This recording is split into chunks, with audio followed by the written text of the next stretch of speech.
میں اپنی قسمت پر جتنا بھی رشک کرتی کم تھا۔ میرا رشتہ ایک امیر گھرانے سے آیا تھا، حالانکہ میرا تعلق ایک متوسط گھرانے سے تھا۔ ہمارا گھر لاہور کی تنگ گلیوں میں پرانے طرز کا بنا ہوا تھا۔ محلے کی رشتہ کروانے والی خالہ نے جب اماں کو یہ بتایا کہ تمہاری بیٹی کی تصویر دیکھتے ہی ان لوگوں نے فوراً سے کہہ دیا تھا کہ ہمیں اسی لڑکی کو اپنی بہو بنانا ہے، تو یقین جانو مجھے تو تمہاری بیٹی کی قسمت پر اور خوش نصیبی پر بڑا رشک آیا تھا۔ میری والدہ تو مسکرائے جا رہی تھیں۔ انہیں امید نہ تھی کہ ان کی بیٹی کا رشتہ ایک امیر ترین گھرانے سے آ سکتا ہے۔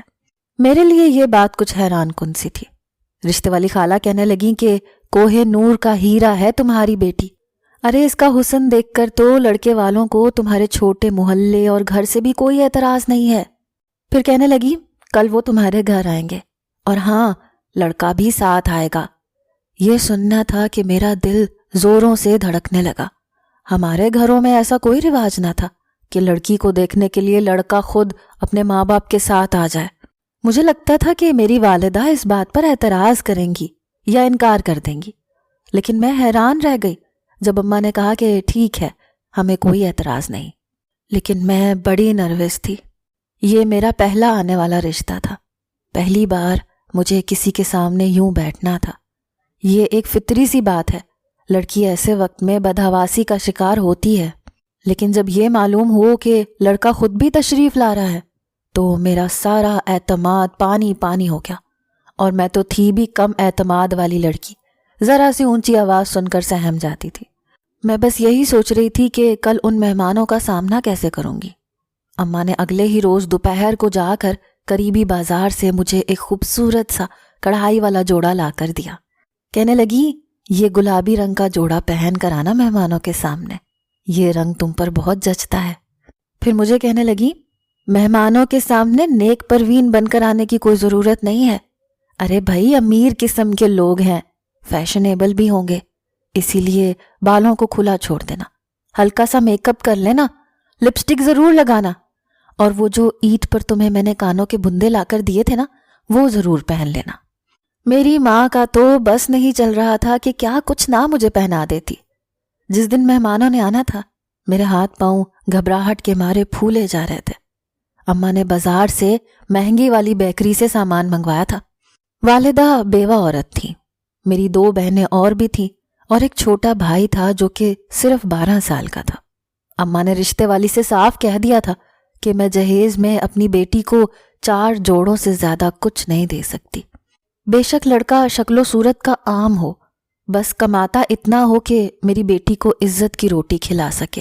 میری اور کوئی ڈیمانڈ نہیں ہے، بس ان سے کہنا کہ جہیز نہیں دے پاؤں گی۔ لیکن میری قسمت میں شاید کچھ اور ہی لکھا تھا۔ پہلا ہی رشتہ میرا بہت امیر گھرانے سے آیا تھا۔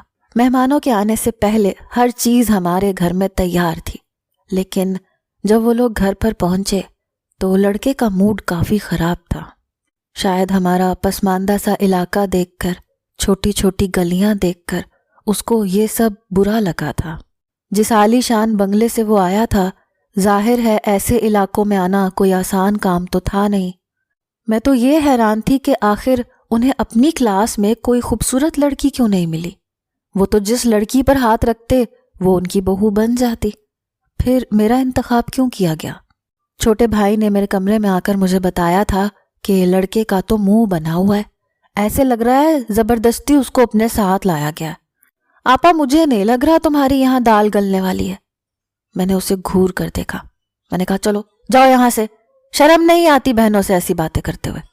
وہ فوراً سے کمرے سے باہر نکل گیا۔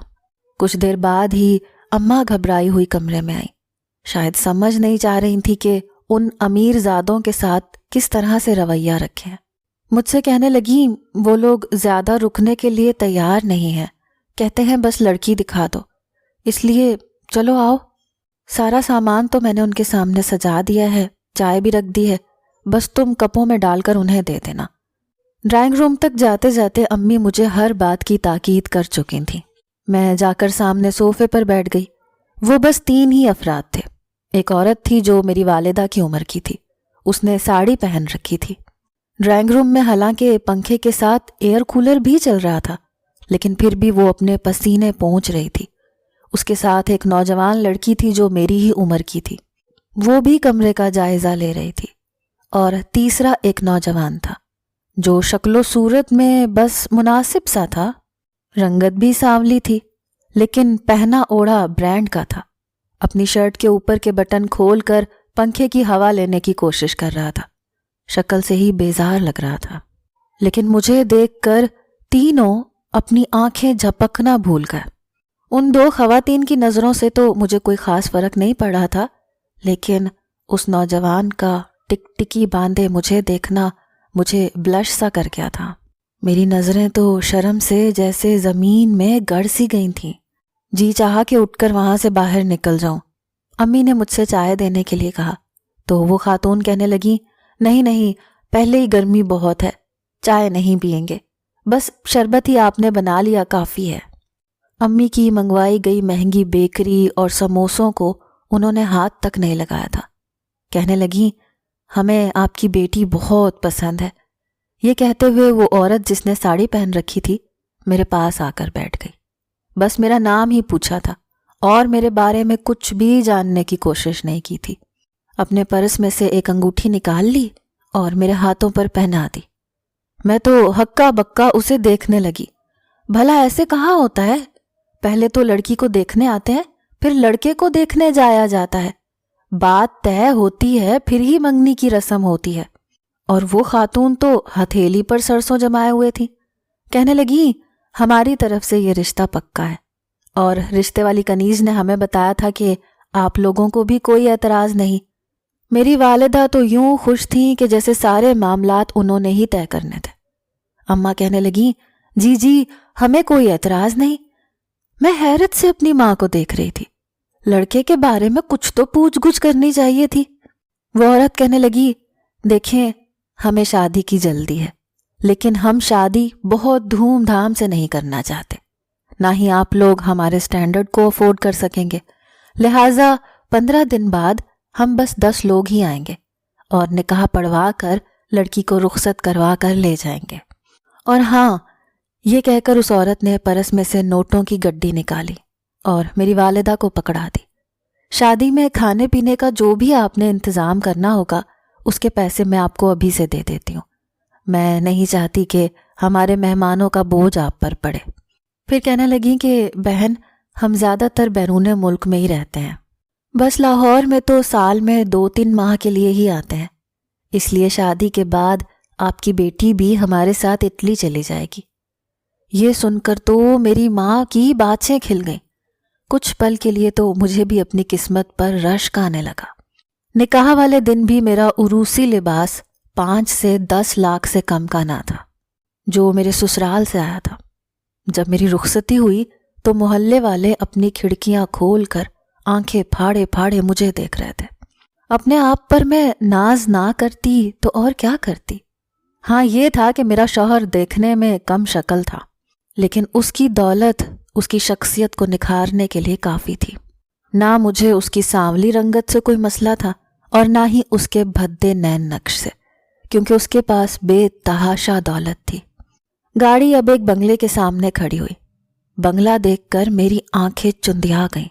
اتنا بڑا بنگلہ تو میں نے کبھی خواب میں بھی نہیں دیکھا تھا، اور میرا کمرہ بھی کافی کشادہ تھا، جو خوبصورت فرنیچر سے آراستہ تھا، پھولوں سے سجایا گیا تھا۔ آلیان جب کمرے میں داخل ہوا تو میں سمٹ کر بیٹھ گئی۔ میرے سامنے بیٹھ کر ہی وہ میری تعریف کرنے لگا۔ کہنے لگا کہ جب میں تمہارے گھر آیا تھا تو سچ پوچھو میرا موڈ بہت خراب تھا کہ جانے میری ماں مجھے کہاں لے کر آئی ہے، لیکن جب میں نے تمہیں دیکھا تو میں تو اپنے ہوش ہی کھو بیٹھا تھا۔ آلیان کی سنگت میں چند دن تو بہت اچھے گزرے، لیکن اس گھر کے طور طریقے سیکھنے میں مجھے وقت لگا۔ میری ساس نے مجھے زیادہ تر فینسی ساڑیاں ہی پہننے کے لیے دی تھیں، اور ایک ملازمہ بھی رکھی تھی جو مجھے چلنے پھرنے کے، اٹھنے بیٹھنے کے طریقے سکھا رہی تھی۔ میں 5 وقتہ نمازی تھی، لیکن یہاں آ کر میری نمازیں چھٹنے لگیں۔ آلیان کہنے لگا کہ اٹلی میں جس اپر کلاس فیملی سے ہمارا تعلق ہے اور ملنا ملانا ہے، وہاں اٹھنے بیٹھنے کے طور طریقے بہت مختلف ہیں۔ میں نہیں چاہتا کہ جب تم میرے ساتھ اٹلی جاؤ